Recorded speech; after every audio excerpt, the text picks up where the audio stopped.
В Сыктывкаре торжественно открыли автобус «Здоровье». Значит, на самом деле, вот так он выглядит, смотрите. На самом деле это обычный маршрутный пас, на который нанесли надписи, пропагандирующие здоровое питание, активное долголетие и «Я есть то, что я ем». Это Гиппократ. На запуске автобуса, посмотрите, автобус какой, да? Торжественно перерезали красную ленточку.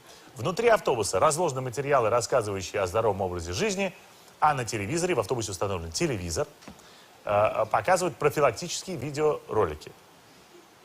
Посмотрите на этот автобус. Вот я смотрю на эту фотографию, я уже себя лучше чувствую.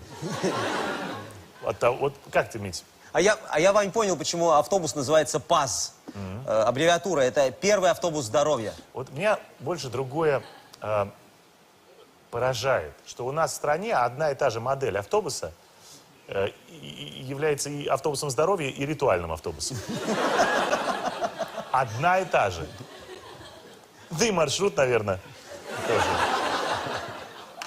Недалекий. Ну, то же самое. Вот. В подмосковном городе Мытищи